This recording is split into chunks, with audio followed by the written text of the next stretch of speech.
Tepat pada saat ini, 300.000 orang berketurunan Melayu sedang menuju ke Malaysia.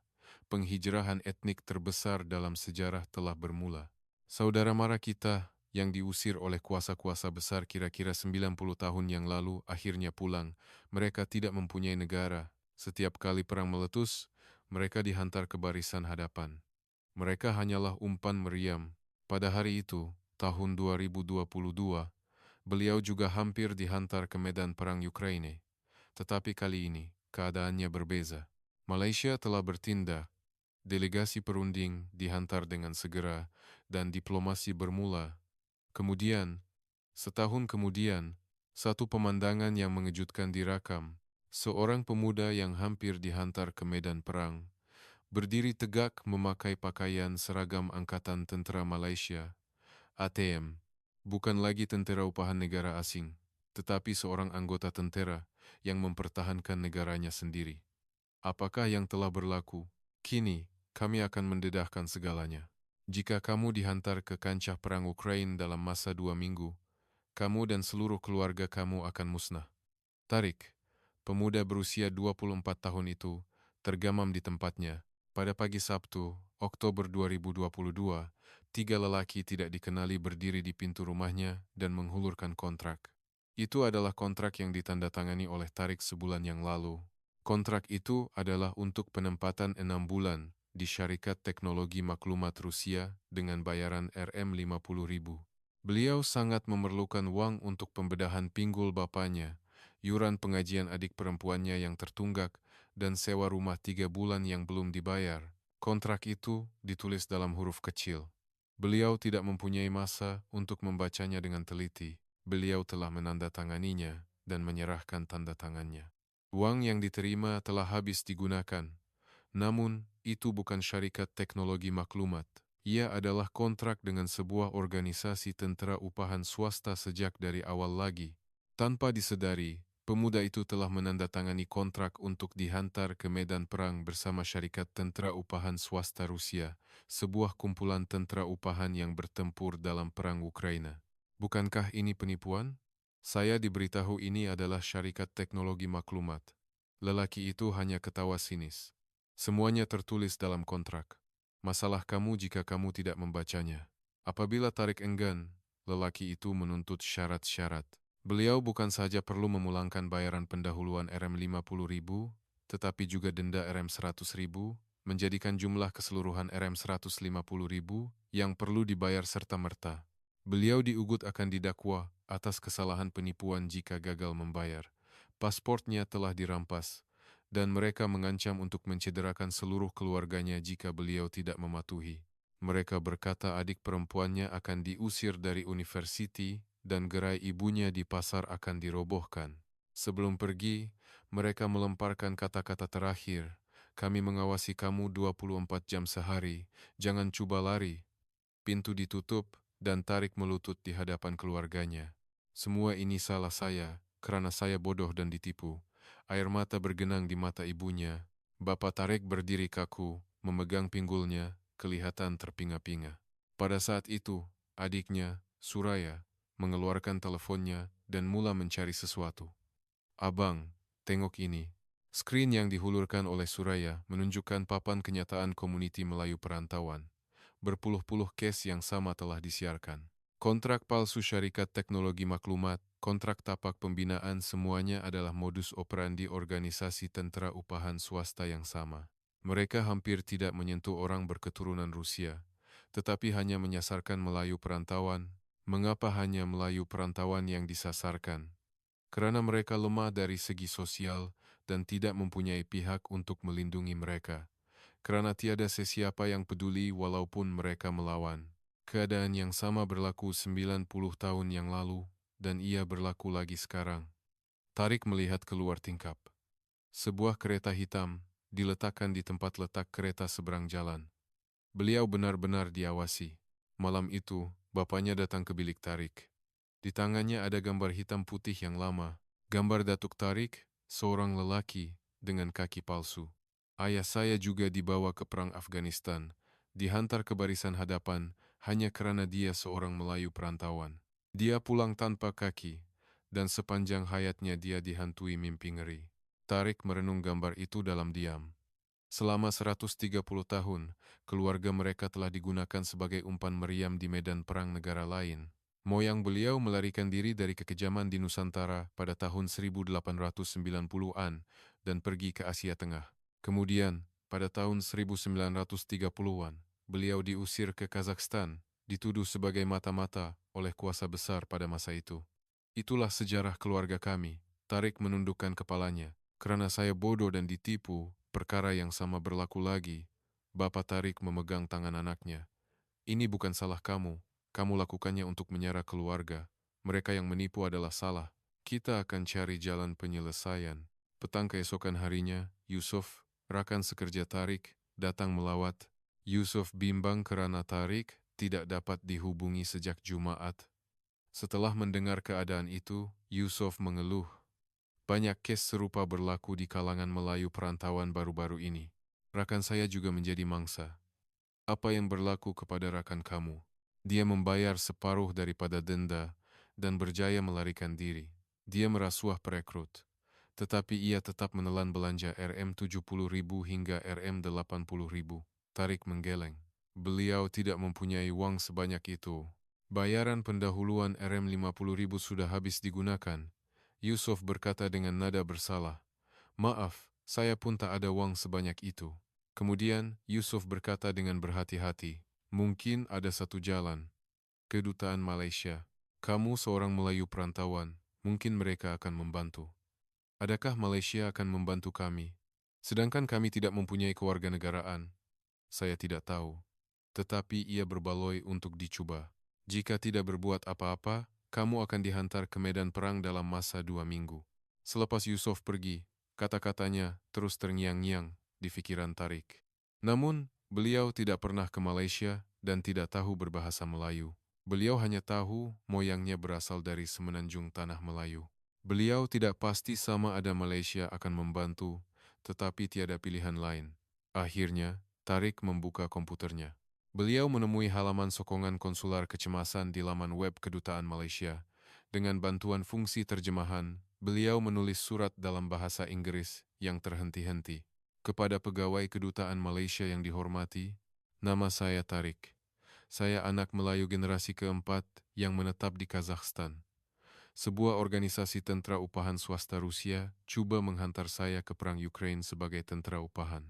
Mereka menipu saya dengan tawaran pekerjaan di syarikat teknologi maklumat dan memaksa saya menandatangani kontrak. Mohon dengar kisah keluarga kami. Pada tahun 1890-an, moyang saya melarikan diri dari kesengsaraan di tanah Melayu dan pergi ke Asia Tengah. Pada tahun 1930-an, kami diusir ke Kazakhstan, dituduh sebagai mata-mata oleh kuasa besar. Datuk saya dihantar ke barisan hadapan konflik Afghanistan dan kehilangan kaki hanya kerana dia seorang Melayu perantauan. Selama 130 tahun, keluarga kami tidak mempunyai negara. Kami dilahirkan di Kazakhstan, tetapi dianggap sebagai orang asing di sini. Perekrutan tentara upahan ini juga hanya menyasarkan Melayu perantauan. Mereka mahu menggunakan kami sebagai umpan meriam sekali lagi. Saya ingin menjadi warga negara Malaysia. Saya ingin kembali kepada akar umbi kami. Saya merayu kepada Anda. Selepas menekan butang hantar, mesej muncul di skrin. Permohonan selesai. Kami akan membalas dalam tempo 3 hingga 5 hari. Tarik merenung skrin. Ini adalah harapan terakhirnya. Pada masa yang sama, di sebuah pejabat di luar Almaty, penggera berbunyi. Ia adalah pejabat seorang lelaki bernama Harith. Harith adalah broker perekrutan tentera upahan yang menghantar pemuda Melayu perantauan kepada organisasi tentera upahan swasta Rusia. Pembantunya melaporkan, salah seorang yang diawasi telah berhubung dengan pelayan kedutaan Malaysia. Namanya Tarik.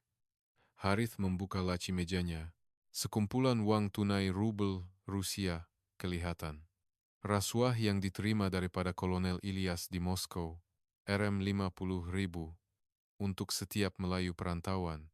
Jika dia dapat merekrut 300 orang, dia akan mendapat Rm15 juta. Hentikan mereka dengan apa cara sekalipun jika Melayu perantauan cuba berhubung dengan kedutaan Malaysia. Jika Malaysia campur tangan, sumber uang saya akan hilang. Sudah tengah malam. Di tempat letak kereta di seberang rumah Tarik, dua pembantu Harith sedang mengawasi tingkap. Lampu di bilik Tarik dimatikan. Namun, Tarik tidak dapat tidur. Beliau menanti jawaban dari Malaysia dalam kegelapan. Hanya tinggal 2 minggu. Jika tiada jawaban, Tarik akan dihantar ke medan perang Ukraina. Jawaban datang lebih cepat daripada yang dijangka. Hanya 35 jam selepas permohonan. Ia sepatutnya mengambil masa 3 hingga 5 hari, tetapi ia tiba dalam masa 1,5 hari. Email daripada Kedutaan Malaysia. Kami memohon temu duga kecemasan pada pukul 2 petang hari ini. Jantung Tarik berdebar kencang. Malaysia benar-benar membalas, tetapi ada masalah. Suraya melihat keluar tingkap. Kereta hitam itu masih di sana, dan pembantu Harith terus mengawasi. Beliau perlu pergi ke kedutaan tanpa disedari mereka. Tarik melawat makciknya yang berketurunan Melayu di sebelah rumah, menjelaskan keadaannya, dan meminta bantuan. Beliau meminta untuk menggunakan rumah makciknya untuk keluar melalui lorong di belakang. Makcik itu mengeluh melihat wajah Tarik. Anak makcik pun mengalami nasib yang sama. Sekarang dia menyorok di suatu tempat. Hati-hati ya.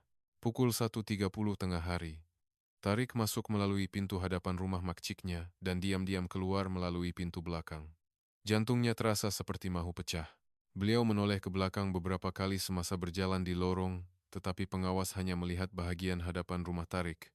Di hujung lorong, Tarik menahan teksi dan menuju ke kedutaan. Pukul 2 petang, beliau tiba di kedutaan Malaysia. Berdiri di hadapan bangunan yang mengibarkan bendera jalur gemilang, beliau berasa aneh, jantungnya berdegup kencang, melihat bendera yang hanya pernah dilihatnya di skrin. Doktor Roslan, pegawai konsular, mengiringi Tarik ke ruang menunggu. Kami telah membaca surat Anda. Moyang Anda berasal dari Semenanjung Tanah Melayu, betul?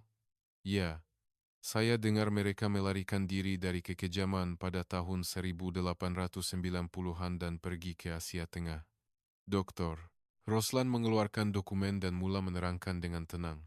Ia adalah panduan untuk permohonan kewarganegaraan khas. Jika moyang Anda berasal dari Malaysia, Anda diiktiraf sebagai keturunan darah. Anda layak memohon kewarganegaraan khas.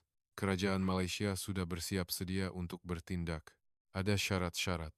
Dokumen yang membuktikan keturunan darah, surat persetujuan untuk melepaskan kewarganegaraan Kazakhstan, dan tiada rekod jenayah.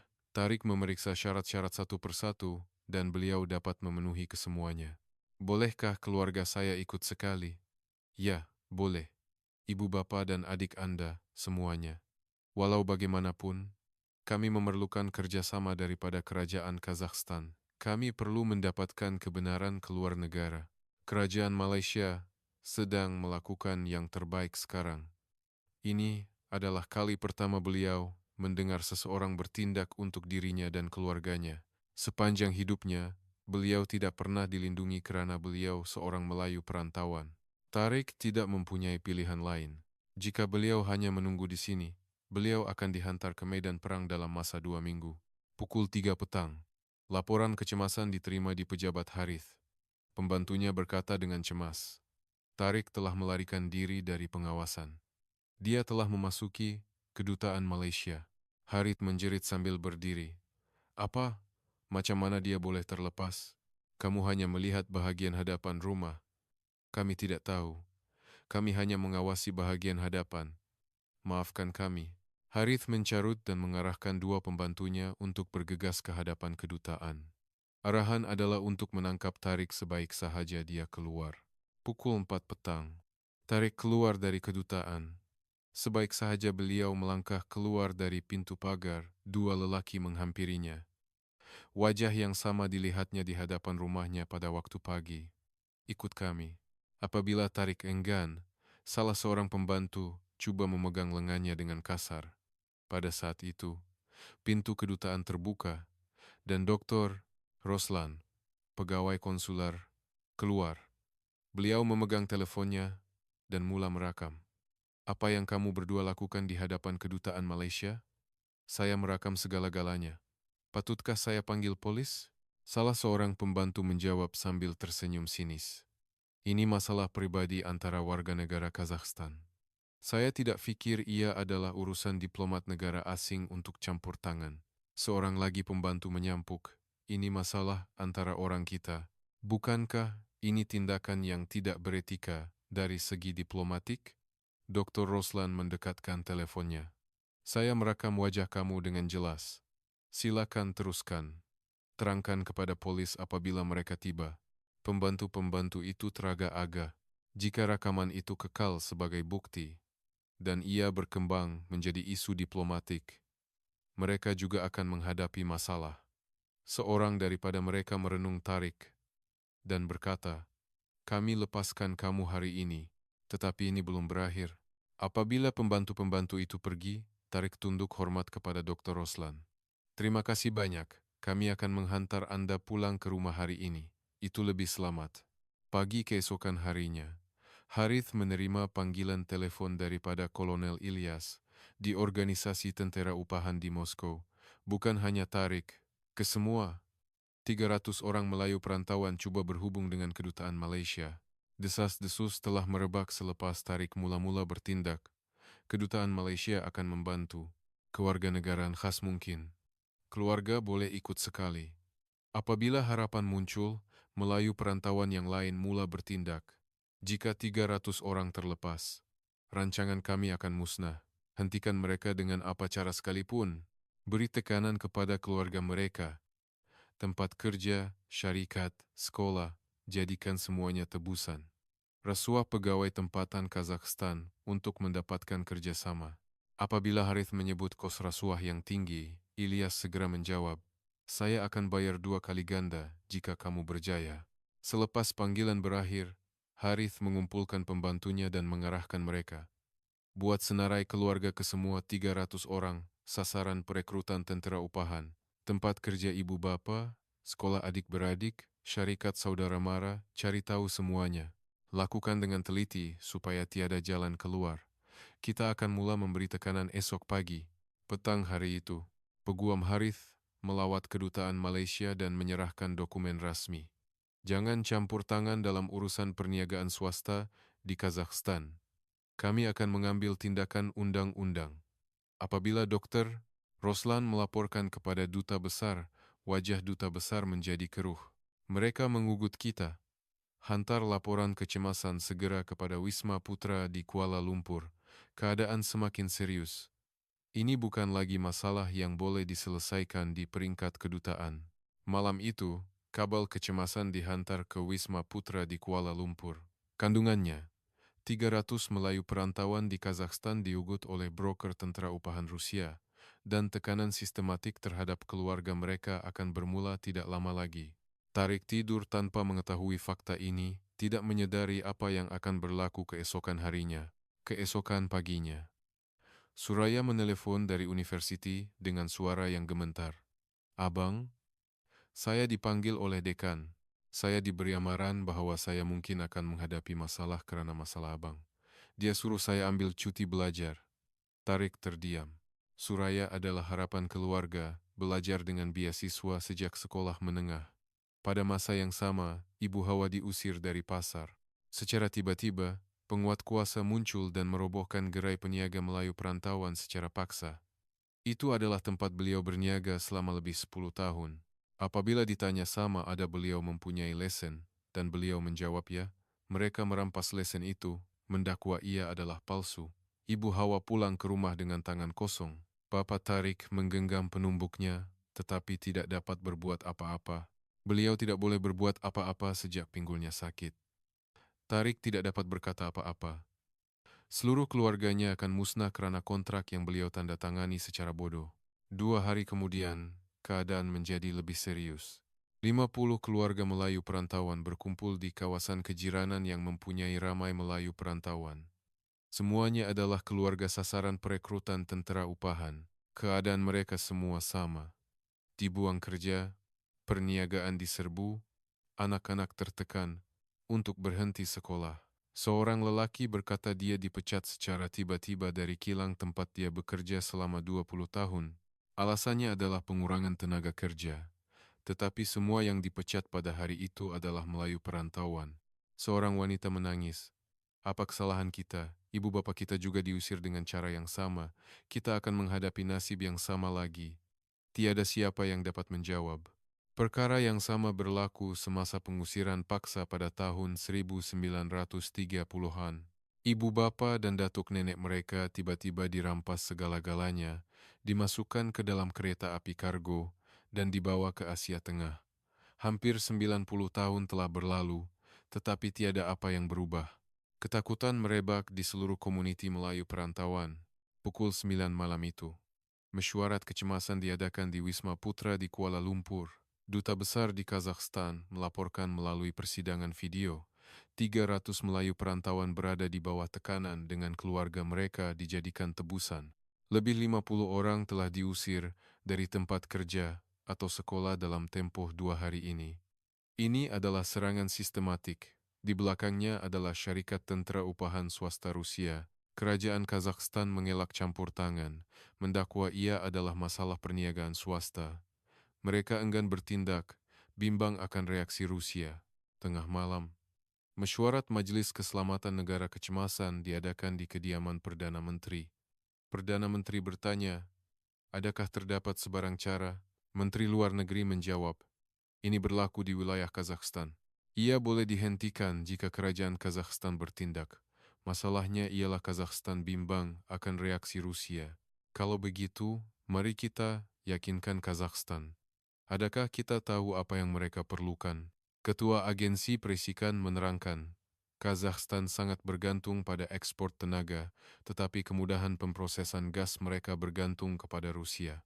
Infrastruktur sosial mereka usang, dan mereka memerlukan teknologi pertanian, penjagaan kesehatan, teknologi maklumat, dan pendidikan dengan segera. Perdana Menteri membuat keputusan.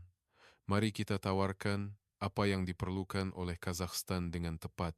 Bantuan teknologi pertanian, kerjasama perubatan, penubuhan pusat pendidikan IT, sediakan package RM5 billion. Dan saya sendiri akan menghantar surat kepada Presiden Kazakhstan. Para pembantu terkejut. Adalah luar biasa bagi Perdana Menteri sendiri untuk menghantar surat untuk masalah 300 saudara sebangsa. Perdana Menteri menambah, hantar delegasi segera esok. 300 pemuda akan dihantar ke medan perang dalam masa 2 minggu. Kita tidak ada masa. Kelajuan tindakan itu tidak pernah berlaku sebelum ini. Tetapi ini menunjukkan betapa mendesaknya keadaan. Berita penghantaran delegasi perunding Malaysia juga sampai ke Rusia. Kolonel Ilyas segera bertindak. Beliau menghantar tekanan melalui individu pro-Rusia dalam kerajaan Kazakhstan, jangan bertemu dengan delegasi Malaysia, dan ancaman rahasia menyusul. Gas Kazakhstan diproses di kemudahan Rusia. Apa akan terjadi jika kami berhenti memprosesnya sebelum musim sejuk? Presiden Kazakhstan segera memanggil Menteri Pertahanan dan Menteri Luar Negeri. Menteri Pertahanan mula-mula berkata, kita tidak boleh mengabaikan ugutan Rusia. Jika pemprosesan gas dihentikan pada musim sejuk, rakyat kita akan mati kedinginan. Menteri Luar Negeri membantah. Tetapi kita juga tidak boleh mengabaikan pelaburan jangka panjang yang ditawarkan oleh Malaysia. Tambahan pula, jika aktiviti organisasi tentera upahan swasta diketahui oleh masyarakat antarabangsa, ia akan memberi kesan serius kepada imej negara kita. Presiden memukul meja. Mengapa kita sentiasa perlu bimbang akan reaksi kuasa besar? Melayu perantauan adalah jiran kita yang dilahirkan di Kazakhstan. Tetapi realitinya pahit. Tanpa kemudahan Rusia, mereka tidak boleh melepasi musim sejuk. Mereka tidak mampu untuk melindungi Melayu perantauan sehingga sanggup membiarkan rakyat mereka mati kedinginan. Akhirnya, Presiden memutuskan untuk bertemu dengan delegasi Malaysia, tetapi tidak dapat membuat janji. Petang hari itu, Tarik sedang menonton berita. Berita tergempar muncul. Delegasi peringkat tinggi kerajaan Malaysia akan tiba di Almaty esok. Tujuannya adalah untuk membincangkan masalah pemuda Melayu perantauan. Delegasi itu diketuai oleh Timbalan Menteri Luar Negeri sendiri. Tarik tidak dapat mempercayainya. Malaysia benar-benar bertindak. Hanya satu temu duga di kedutaan, dan seorang Timbalan Menteri Kerajaan sendiri terbang ke sana. Bapaknya duduk di sebelahnya dan berkata sambil merenung skrin, Malaysia tidak membuang kita. Ibunya juga menonton berita sambil mengesat air mata. Suraya memegang tangan abangnya dengan erat. Seluruh keluarga merasakan harapan buat kali pertama. Namun, di luar tingkap, kereta hitam itu masih diletakkan di sana. Pengawasan berterusan. Hanya tinggal 7 hari sebelum tamat tempo kontrak. Jika delegasi Malaysia gagal, Tariq akan dihantar ke medan perang negara asing. Harapan dan ketakutan membanjiri serentak. Pukul 10 pagi, hari Ahad. Delegasi peringkat tinggi Kerajaan Malaysia tiba di lapangan terbang antarabangsa Almaty. Delegasi itu diketuai oleh Timbalan Menteri Luar Negeri. Wartawan tempatan Kazakhstan mengerumuni lapangan terbang. Terdapat minat yang besar terhadap berita bahwa Kerajaan Malaysia campur tangan secara langsung dalam masalah Melayu perantauan. Apakah tujuan lawatan ini? Timbalan Menteri berdiri di hadapan mikrofon. Kedutaan Malaysia telah menerima lebih 50 aduan dalam sebulan yang lalu. Aduan daripada Melayu perantauan yang dipaksa untuk direkrut sebagai tentera upahan. Semua mangsa adalah Melayu perantauan. Mengapa hanya Melayu perantauan yang menjadi sasaran? Suara Timbalan Menteri menjadi tegas. Itulah masalahnya. Pengusiran paksa pada tahun 1930-an adalah Melayu perantauan. Barisan hadapan konflik Afghanistan pada tahun 1980-an adalah Melayu perantauan. Kini, mereka yang dibawa sebagai tentera upahan melalui organisasi tentera upahan swasta juga adalah Melayu perantauan. Perkara yang sama berulang selama hampir 100 tahun. Kekecohan merebak di kalangan wartawan. Lampu kilat kamera berkelip serentak. Apa yang akan Anda minta daripada kerajaan Kazakhstan? Kami meminta mereka menghentikan perekrutan tentera upahan yang menyalahi undang-undang. Ini sudah pun menjadi perbuatan haram di bawah undang-undang Kazakhstan. Melayu perantauan adalah jiran Anda yang dilahirkan dan dibesarkan di Kazakhstan. Orang yang telah hidup bersama selama hampir 90 tahun. Malaysia mahu bekerja sama dengan Kazakhstan untuk menyelesaikan masalah ini. Timbalan Menteri tunduk hormat dan meninggalkan lapangan terbang. Rakaman sidang akbar di lapangan terbang tersebar dengan pantas. Laman sosial Kazakhstan gempar. Bukankah perekrutan tentera upahan itu haram sejak awal lagi? Mengapa kerajaan membiarkannya? Mereka tidak bertindak kerana bimbang akan reaksi Rusia, kan? Komen-komen membanjiri. Terdapat juga banyak reaksi. Melayu perantauan adalah jiran kita. Mengapa mereka menghadapi nasib ini?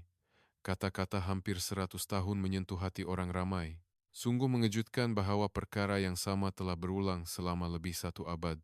Pukul 3 petang, rundingan bermula di Kementerian Luar Negeri Kazakhstan. Kedua-dua pihak duduk berhadapan merentasi meja panjang. Ketegangan yang tegang, Timbalan Menteri Malaysia mula-mula mengemukakan cadangan. Malaysia akan menerima pemuda Melayu perantauan ini melalui kewarganegaraan khas. Sebagai balasan, kami menawarkan bantuan teknologi pertanian, penubuhan pusat pendidikan IT, dan kerjasama perubatan kepada Kazakhstan. Menteri Luar Negeri Kazakhstan menunjukkan keberatan. Kami menghargai cadangan Anda, tetapi sejujurnya, Rusia mengancam untuk menghentikan pemprosesan gas. Ini bukan masalah yang mudah untuk diputuskan. Timbalan Menteri Malaysia mengeluarkan tablet. Kami sedar tentang perkara itu juga. Malaysia akan menyokong Kazakhstan dalam kepelbagaian tenaga, pembukaan laluan import petroleum dan gas asli baharu, pelaburan dalam tenaga baharu, pemodenan kemudahan pemprosesan gas. Ini adalah rancangan jangka panjang yang boleh mengurangkan pergantungan kepada Rusia. Kami mahu Anda melihat keuntungan jangka panjang, bukan kerugian jangka pendek. Menteri Kazakhstan mengambil tablet itu dan melihatnya. Angka dan jadwal masa yang konkret dicatatkan. Ia jelas bahawa persediaan rapi telah dibuat. Kemudian, Timbalan Menteri mengeluarkan sekeping dokumen lama. Kertas yang telah berubah menjadi kuning. Ini adalah senarai nama Melayu perantauan semasa pengusiran paksa pada tahun 1930-an. Nama datuk nenek kepada Melayu perantauan yang kini dalam bahaya ada di sini. Mereka adalah keturunan langsung warga negara Malaysia. Bilik mesyuarat menjadi sunyi. Timbalan Menteri menghamparkan senarai itu di atas meja dan meneruskan. Pada masa itu, Malaysia tidak mempunyai kekuatan, dan kami tidak dapat melindungi saudara sebangsa kami. Tetapi kini, pada tahun 2022, keadaannya berbeza. Malaysia kini mempunyai kekuatan. Kami akan menunaikan janji kami. Ekspresi wajah Menteri Luar Negeri Kazakhstan berubah, keheningan berlanjutan seketika. Saya akan melaporkan kepada Presiden. Pada masa yang sama, Tarik sedang menonton berita di rumah. Rakaman sidang akbar timbalan menteri di lapangan terbang disiarkan di skrin. Air mata mengalir di mata Tarik. Keluarganya menonton skrin bersama. Bapaknya menggigil sambil menundukkan kepala, menangis dalam diam. Ini adalah kali pertama dalam hidupnya seseorang telah menyuarakan perasaan mereka kepada umum. Suraya memegang tangan abangnya. Walaupun tidak berkata apa-apa, tangannya digenggam erat. Tetapi pada saat itu, Harith juga sedang menonton rakaman yang sama. Harith telah memasang alat intipan di bilik mesyuarat Kementerian Luar Negeri. Beliau menggunakan tukang cuci yang telah disogok untuk meletakkannya di bawah meja. Beliau mendengar segala-galanya tentang rundingan itu. Cadangan pelaburan RM5 bilion, sokongan kepelbagaian tenaga, malah senarai pengusiran paksa. Beliau tidak menyangka Malaysia akan bertindak sejauh ini. Pendapat umum mula berubah. Suasana perbincangan di laman sosial telah berubah sepenuhnya. Bilangan orang yang menyokong Melayu perantauan semakin bertambah. Jika ini berterusan, kerajaan Kazakhstan akan bertindak. Jika beliau kehilangan Melayu perantauan, RM15 juta akan hilang begitu sahaja. Harith memanggil pembantunya. Sebarkan cerita bahwa Malaysia cuba membeli Melayu perantauan. Katakan pelaburan RM5 bilion itu sebenarnya bertujuan untuk mendapatkan tenaga kerja Melayu perantauan pada harga yang murah. Pembantu itu bertanya, siapa yang akan percaya cerita tanpa bukti? Harith tersenyum sinis. Ia tidak perlu benar, cukup sekadar menanam keraguan. Orang akan percaya apa yang mereka mahu percayai. Sebar kepada 3 agensi berita Kazakhstan menjelang esok pagi. Belanja wang sebanyak manapun. Pembantu itu mengangguk dan meninggalkan bilik. Harith merenung keluar tingkap yang gelap dan berkata kepada dirinya sendiri, tidak guna Malaysia membuat kecoh. Akulah yang akan menentukan pendapat umum. Pagi Isnin. Artikel yang disebarkan oleh Harith diterbitkan. Tujuan sebenar Malaysia, mengamankan tenaga kerja Melayu perantauan. RM5 bilion bukan bantuan, tetapi jaminan buruh murah. Kandungan artikel itu adalah, pelaburan RM5 bilion yang dicadangkan oleh Malaysia bukanlah bantuan tulen, tetapi urus niaga untuk mendapatkan tenaga kerja Melayu perantauan. Dikatakan mereka akan dihantar ke kilang-kilang di Malaysia sebagai ganti medan perang. Artikel itu memetik sumber tanpa nama, mendakwa syarikat-syarikat Malaysia memerlukan buruh murah. Ia adalah pembohongan yang menyamar sebagai fakta. Komen di laman sosial berubah secara mendadak. Malaysia pun akhirnya hanya mahu mengambil kesempatan. Apa bezanya dengan organisasi tentera upahan itu? Mereka mahu membeli anak muda kita dengan wang. Reaksi membanjiri. Orang yang memuji Malaysia semalam, hari ini berbalik arah. Kita hampir tertipu. Memang benar, tiada yang lebih mahal daripada percuma. Komen ini menjadi siaran populer. Pendapat umum telah diterbalikkan sepenuhnya. Tarik terkejut melihat berita itu. Beliau tidak fikir Malaysia akan melakukan perkara sedemikian. Orang yang disyukuri dengan air mata semalam, hari ini menjadi penjahat. Beliau yakin seseorang sedang memanipulasi keadaan, tetapi komen di mana-mana penuh dengan kecaman terhadap Malaysia. Suraya berkata di sebelahnya, "Abang, ini tidak masuk akal. Jika mereka maukan tenaga kerja, mengapa mereka perlu membelanjakan RM5 bilion? Mereka boleh membawa kita keluar dari sini begitu sahaja." Cerita ini tidak logik. Tarik berpendapat sama, tetapi tiada cara untuk membuktikannya. Beliau hanya boleh menunggu kebenaran didedahkan. Pada masa yang sama, mesyuarat kecemasan diadakan di penginapan delegasi Malaysia. Semua orang kelihatan serius. Timbalan menteri mengerutkan dahi sambil melihat artikel itu. Angka RM5 bilion itu tepat. Kandungan mesyuarat kami telah bocor. Ini bukan spekulasi. Ini adalah intipan. Ketua Pasukan Keselamatan melaporkan, kami akan memeriksa bilik mesyuarat Kementerian Luar Negeri dengan segera. Beberapa jam kemudian, pasukan keselamatan membawa hasilnya. Alat intipan bersaiz ibu jari, peranti terkini, ditemui di bawah meja bilik mesyuarat. Apabila isyarat dikesan, penerima itu adalah pejabat broker Harith. Timbalan menteri mengangguk. Dia mengawasi kita dari awal. Pada masa yang sama, maklumat tiba dari agensi perisikan di Kuala Lumpur. Maklumat mengenai Harith. Broker ini menerima RM2.5 juta daripada Kolonel Ilyas dari organisasi tentara upahan Rusia. Beliau diarahkan untuk memilih dan merekrut hanya Melayu perantauan. Rekod transaksi bank dan rekod panggilan telah diperoleh. Terdapat juga kontrak yang menyatakan beliau akan menerima RM50.000 untuk setiap Melayu perantauan. Timbalan menteri berpikir sejenak. Bukti sudah mencukupi. Masalahnya ialah bagaimana untuk mendedahkannya. Jika Malaysia mendedahkannya secara langsung dalam keadaan ini, ia mungkin dianggap sebagai serangan politik. Kami akan memberikan bukti kepada pendakwa raya Kazakhstan secara anonim. Adalah lebih baik jika Kazakhstan sendiri mendedahkan kebenaran itu. Rakyat Kazakhstan akan menerimanya. Petang itu, seorang pegawai agensi perisikan memasukkan sampul surat ke dalam peti aduan rahasia pejabat pendakwa raya Kazakhstan. Beliau memilih masa yang lewat. Apabila tiada siapa yang melihat, sampul surat itu mengandungi salinan rekod transaksi, rakaman panggilan antara Harith dan Ilyas, dan dokumen yang mengarahkan perekrutan Melayu perantauan secara terpilih. Petang keesokan harinya, Timbalan Menteri Malaysia mengadakan pertemuan dengan Presiden Kazakhstan. Ia adalah permintaan temu duga kecemasan. Timbalan Menteri secara langsung menyerahkan alat intipan dan hasil pengesanan isyarat. Tuan Presiden, broker Harith telah mengintip bilik mesyuarat kerajaan negara Anda. Ini buktinya. Wajah Presiden Kazakhstan menjadi keruh. Kerajaan saya diintip bilik mesyuarat Kementerian Luar Negeri, dan artikel yang dikeluarkan pagi ini yang mengatakan Malaysia cuba membeli Melayu perantauan juga disebarkan oleh individu yang sama. Beliau memutarbelitkan kandungan intipan dan menyebarkannya kepada agensi berita untuk mensabotaj rundingan. Penumbuk Presiden bergetar. Kerajaannya telah dimanipulasi oleh seorang broker tentera upahan. Lelaki ini berani mempermainkan kerajaan kami. Pada masa yang sama, pendakwa raya Kazakhstan juga meneliti maklumat yang diberikan secara anonim. Itu adalah hasil analisis semalaman.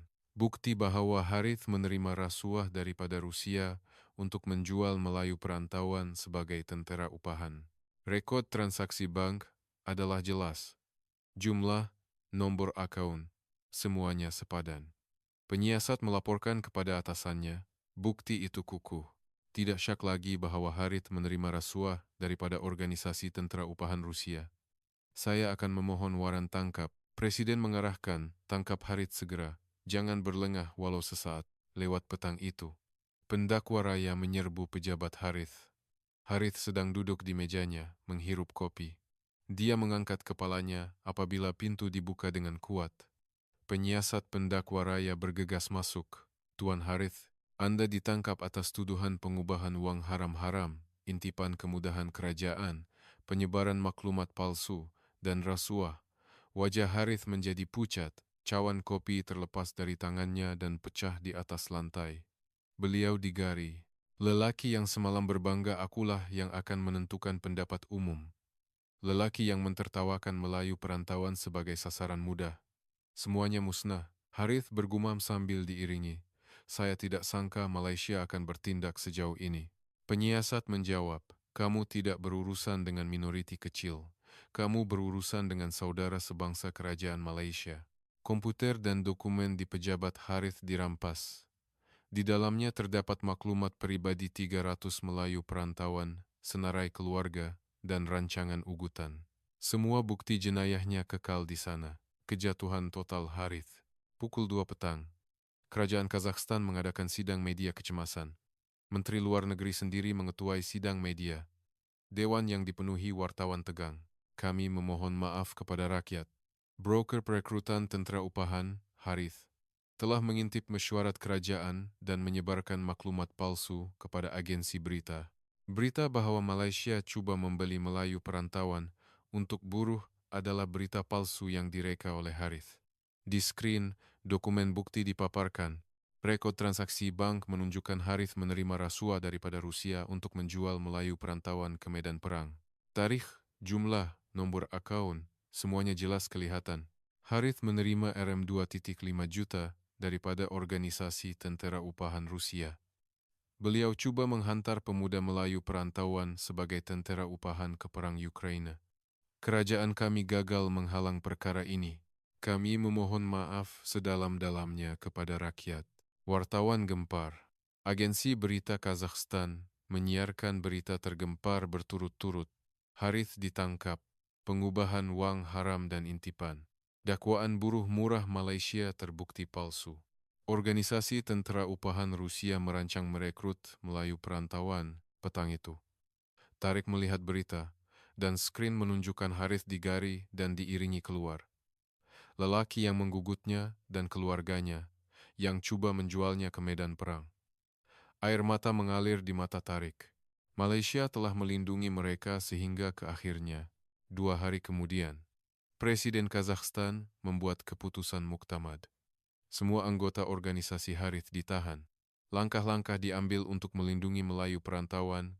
Semua yang ingin berhijrah ke Malaysia dibenarkan keluar petang itu. Timbalan Menteri Luar Negeri Kazakhstan melawat kedutaan Malaysia dan menyerahkan dokumen rasmi. Kandungannya mengiktiraf pemuda Melayu perantauan sebagai mangsa pengubahan wang haram-haram dan membenarkan mereka keluar negara ke Malaysia. Timbalan Menteri Malaysia mengumpulkan 10 wakil Melayu perantauan, termasuk Tarik, bilik mesyuarat kedutaan penuh. Kerajaan Kazakhstan telah memutuskan untuk melindungi Anda. Anda juga dibenarkan keluar ke Malaysia. Tepukan gemuruh. Keluhan kelegaan dan air mata kegembiraan bercampur baur. Tetapi kata-kata timbalan menteri belum berakhir. Dan ada pengumuman penting. Semasa menyiasat insiden ini, kami menyadari sesuatu. Ini bukan hanya masalah Kazakhstan. Terdapat 300 Nimu Melayu perantauan yang tersebar di seluruh Asia Tengah, Uzbekistan, Kyrgyzstan, Tajikistan. Semuanya terdedah kepada bahaya yang sama, bilik mesyuarat menjadi sunyi. Timbalan Menteri menghamparkan dokumen perlahan-lahan. Kerajaan Malaysia akan menjadikan seluruh Melayu perantauan di Asia Tengah sebagai sasaran kewarganegaraan khas. Semua yang ingin akan diberikan kewarganegaraan Malaysia. Datuk nenek Anda, yang diusir paksa pada tahun 1930-an, semuanya berasal dari Malaysia. Keturunan langsung warga negara Malaysia. Kami tidak akan membiarkan Anda terbiar lagi. 300.000. Seluruh Melayu perantauan di Asia Tengah. Bunyi nafas pun tidak kedengaran. Tarik berdiri dari tempat duduknya, dan semua mata tertumpu kepadanya. Saya pasti mau pergi ke Malaysia. Suaranya bergetar, tetapi Tarik meneruskan. Di sini, kami akan selama-lamanya menjadi Melayu perantauan. Kami adalah minoriti, dan kami sentiasa berisiko menjadi sasaran lagi. Kali ini Harith, tetapi siapa yang akan menyasarkan kami seterusnya? Datuk saya dibawa ke Afghanistan, dan saya hampir dibawa ke Ukraina. Ini adalah kehidupan kami. Tetapi jika kami pergi ke Malaysia, kami boleh menjadi warga negara Malaysia.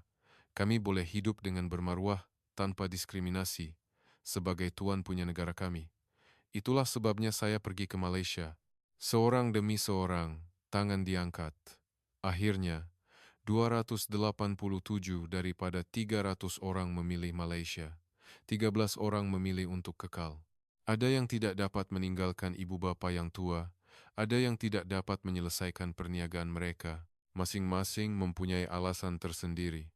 Malam sebelum berlepas, keluarga Tarik mengemas barang. Mereka tidak mempunyai banyak barang. Beberapa helai pakaian, gambar datuk, salinan dokumen pengusiran paksa moyang. Apa yang mereka kumpul sepanjang hayat mereka muat dalam 2 beg pakaian. Ibunya melihat sekeliling bilik yang kosong. Mereka telah tinggal di rumah itu selama lebih 20 tahun, tetapi kini mereka perlu pergi. Beliau mengesat air mata dan menutup pintu perlahan-lahan. Bapaknya berkata, "Kita akhirnya pulang. Kita pergi ke tempat yang ayah dan datuk tak dapat pergi.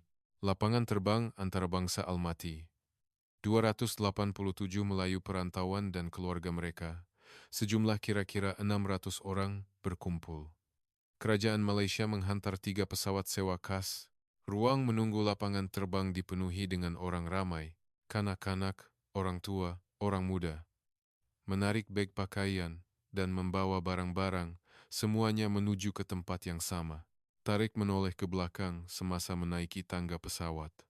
Tanah Kazakhstan, tempat mereka hidup selama 4 generasi. Tempat moyangnya turun dari kereta api kargo. Tempat datuknya dilahirkan. Tempat bapaknya dibesarkan. Tempat beliau dilahirkan. Kini, beliau meninggalkan tempat itu. Apabila pesawat berlepas, Kazakhstan menjadi semakin kecil di luar tingkap. Tarik terus melihat keluar tingkap, tetapi beliau tidak berasa sedih.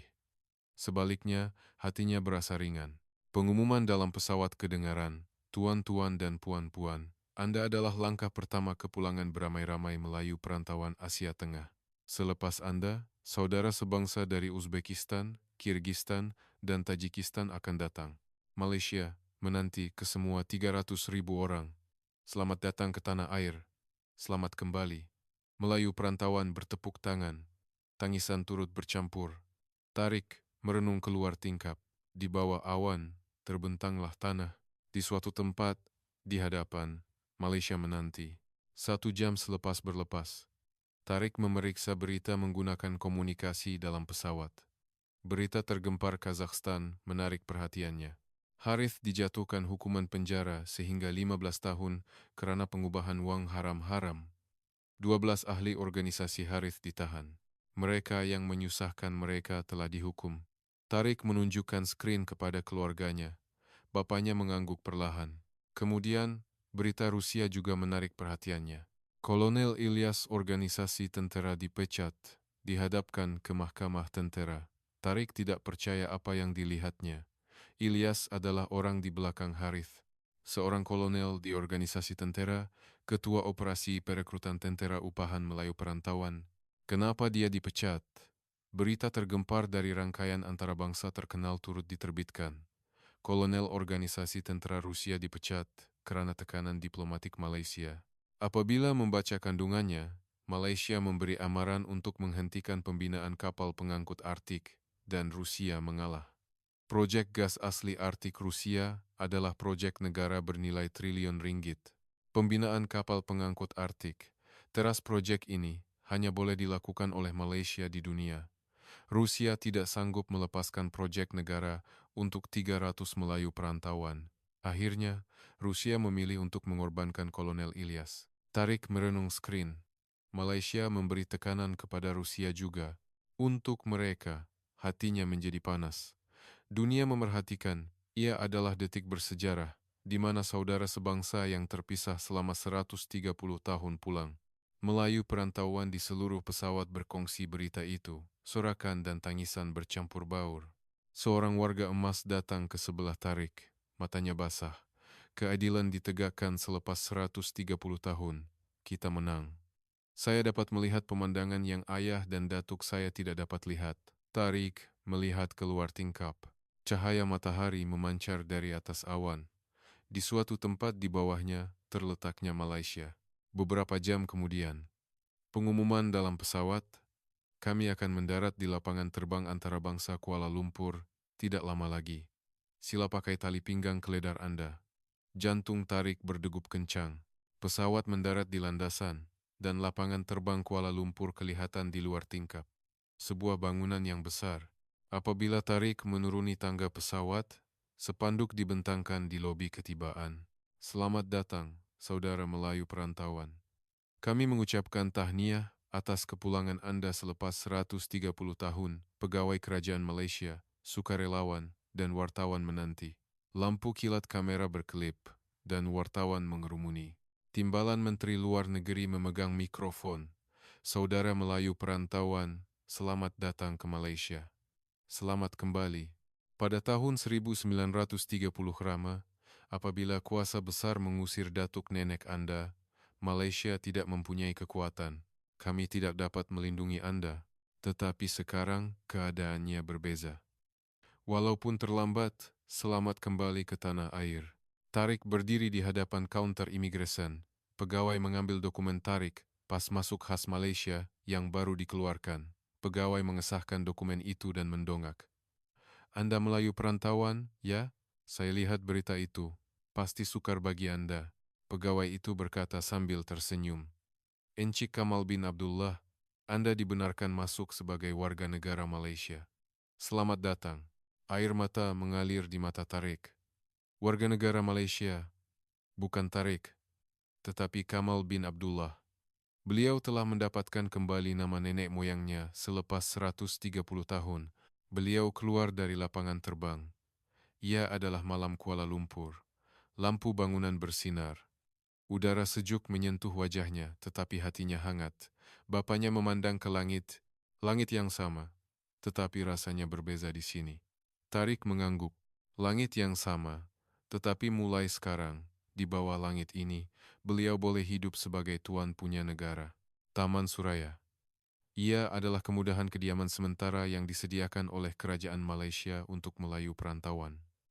Apabila mereka turun dari bas, kelihatan sebuah blok pangsapuri yang cantik.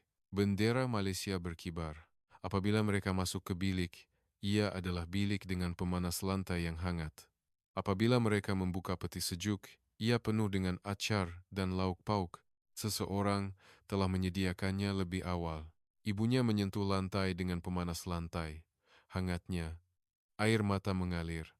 Musim sejuk di Kazakhstan boleh mencecah 30 derajat Celcius. Mereka pernah tidur sekeluarga di satu bilik kerana tidak mampu membayar kos pemanasan. Ini adalah kali pertama beliau merasakan lantai yang begitu hangat. Seorang pegawai kerajaan mengadakan taklimat. Anda semua kini warga negara Malaysia. Kad pengenalan akan dikeluarkan dan Anda boleh menerima semua faedah kebajikan seperti insurans kesihatan dan pencen awam.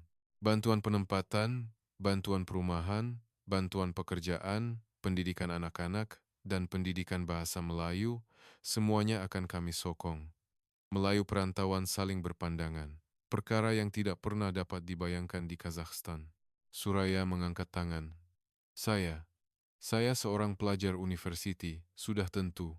Kami akan membantu Anda untuk menyambung pengajian di Universiti Malaysia. Mata Suraya bersinar. Beberapa hari kemudian, Kamal menerima kad pengenalan, mikadnya. Sekeping kad plastik kecil. Di sebelah gambar, namanya tertulis, warga negara Malaysia, Kamal bin Abdullah. Kamal menggenggam kad itu dan merenungnya untuk seketika. Tangannya menggigil. 130 tahun. 130 tahun sejak moyangnya meninggalkan semenanjung tanah Melayu. Tahun-tahun datuknya kehilangan kaki di Afghanistan dan bapaknya terpaksa hidup tanpa daya telah berakhir. 130 tahun pengembaraan akhirnya berakhir. Keturunan mereka telah pulang dengan nama Kamal bin Abdullah sebagai warga negara Malaysia. Bapaknya memegang bahu Kamal. Alangkah gembiranya ayah saya jika dia melihat ini. Kamal mengangguk. Air mata mengalir. Permulaan adalah dari sini. 6 bulan berlalu, Kamal mendapat pekerjaan di sebuah syarikat di Kuala Lumpur, di jabatan yang menguruskan perdagangan antara Malaysia dan Kazakhstan. Beliau disambut baik sebagai seseorang yang boleh berbahasa Rusia, Kazakh, dan Melayu. Di Kazakhstan, sukar untuk mendapatkan pekerjaan hanya kerana beliau seorang Melayu perantauan, tetapi di Malaysia, itu menjadi kekuatannya. Semasa temu duga, ketua jabatan berkata, "Kami perlukan seseorang yang boleh berbahasa 3 negara. Kamu memang calon yang tepat." Semasa waktu rehat makan tengah hari, seorang rakan sekerja bertanya, "Encik Kamal, kamu dari mana?" "Saya datang dari Kazakhstan." Melayu perantauan generasi keempat. Rakan sekerja itu membulatkan mata. "Oh, saya lihat berita tahun lepas. Kumpulan 287 orang itu kan. Adakah kamu sudah biasa dengan Malaysia?" Kamal tersenyum. "Ya, di sini saya bukan orang asing. Saya adalah rakyat." Rakan sekerja itu mengangguk. "Sudah tentu. Kamu orang Malaysia juga." Kamal gembira mendengar kata-kata itu. Itu adalah kata-kata yang tidak pernah didengarnya di Kazakhstan. Petang itu, keluarga Kamal berkumpul untuk makan malam. Bapaknya bercerita tentang bermain catur dengan orang tua di taman. Mereka bersikap baik walaupun bahasa Melayunya tidak lancar, dan mereka menjemputnya lagi. Suraya sedang bersiap sedia untuk peperiksaan bahasa Melayu untuk kemasukan ke Universiti Malaysia. Grammar memang susah, katanya. Ibunya memasak lauk pauk, rasa yang lebih enak daripada yang mereka makan di Kazakhstan. Jiran Malaysia mengajarnya cara memasak, makan malam yang biasa, kehidupan seharian yang biasa yang tidak pernah diimpikan di Kazakhstan. Makan malam bersama keluarga, tanpa perlu risau tentang esok. Kamal tahu betapa berharganya itu sekarang. Pada suatu hari, kerajaan Malaysia menganjurkan lawatan keselamatan sempadan utara untuk pemuda Melayu perantauan. Kamal, bersama 50 orang yang lain, menyertai. Bas itu menuju ke utara. Di luar tingkap, pemandangan luar bandar terbentang, tetapi perlahan-lahan pagar dawai mula kelihatan. Garisan sempadan ketenteraan semakin hampir. Apabila mereka tiba di menara tinjau, Kamal terperanjat.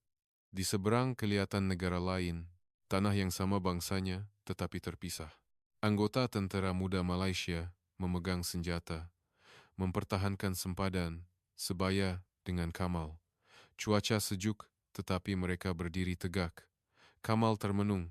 130 tahun lalu, moyangnya mengembara di tanah Rusia tanpa negara. Datuknya dibawa ke perang negara asing, kehilangan kaki. Digunakan sebagai umpan meriam untuk tentara Soviet di pergunungan Afghanistan.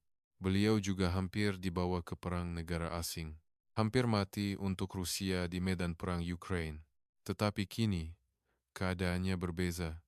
Beliau adalah warga negara Malaysia. Beliau layak mempertahankan negara ini, sama seperti anggota tentara itu. Malah, beliau wajib mempertahankannya. Malaysia telah melindunginya, kini giliran beliau untuk melindungi Malaysia. Kamal membuat keputusan. Beliau akan menyertai Angkatan Tentera Malaysia, ATM, Pusat Latihan Tentera Darat Malaysia. Selepas 5 minggu latihan, hari perbarisan tamat latihan tiba. Kamal berarak dalam pakaian seragam. Di padang perbarisan di mana bendera Malaysia berkibar, komander memberi arahan, pelatih berjalan serentak. Di tempat penonton, ibu bapa dan suraya duduk. Bapaknya menangis. Beliau bercakap dengan seorang bapa Malaysia di sebelahnya. Itu anak saya, anggota tentera Malaysia. Kebanggaan keluarga kami. Bapa Malaysia itu tersenyum dan menjawab, semua anak yang hebat. Bapaknya mengangguk, mengesat air mata lagi. Ibunya memegang tangan bapaknya. Perbarisan tamat. Kamal pergi ke tempat keluarganya dan memberi hormat. Apabila tangannya menyentuh dahinya, hatinya terasa panas. Beliau tidak percaya dirinya memakai pakaian seragam. Pegawai muda Tentera Darat Malaysia, Kamal bin Abdullah. Bapaknya memegang bahu Kamal. Ayah bangga dengan kamu. Kamu akan mempertahankan negara kamu sendiri. Kamal menjawab, kami bukan lagi orang luar. Kami adalah tuan punya Malaysia ini. Suraya memeluk abangnya. Hebat abang. Saya bangga dengan abang. Ibunya memeluk Kamal sambil menangis. Air mata kebahagiaan. Bukan kesedihan, tetapi kegembiraan. Petang itu, Kamal, yang baru pulang, menonton berita bersama keluarganya. Berita tergempar muncul. Proyek Kepulangan Melayu Perantauan Asia Tengah. 12.000 orang masuk dalam 2 tahun. Kepulangan berterusan dari Uzbekistan dan Kirgistan. Sasaran 300 orang keseluruhan menjelang 2026. Di skrin, kelihatan keluarga Melayu perantauan turun dari pesawat di Kelia, sama seperti mereka 2 tahun lalu. Ekspresi bercampur baur antara harapan dan kebimbangan. Harapan untuk kehidupan baru. Mereka saling berpandangan dan tersenyum. Kamilah permulaannya.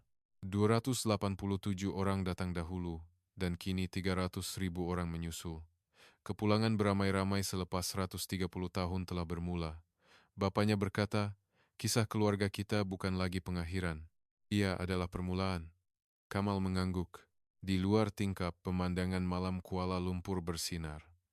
130 tahun lalu, moyang mereka meninggalkan semenanjung tanah Melayu dan tidak pernah menyangka akan dapat kembali. Tetapi keturunan mereka telah pulang, sebagai tuan punya negara. Ini adalah kisah Kamal bin Abdullah, sebuah keluarga Melayu, perantauan yang mengembara tanpa negara selama 130 tahun, akhirnya pulang ke pangkuan tanah air. Cucu yang hampir dihantar ke medan perang negara asing, kini menjadi anggota tentera yang mempertahankan negaranya sendiri. Jika Anda tersentuh dengan kisah ini, sila berikan suka dan komen untuk sokongan. Kepentingan Anda akan memberi harapan kepada lebih ramai saudara sebangsa. Kami akan membawakan kisah yang lebih menyentuh hati lagi pada masa akan datang. Terima kasih.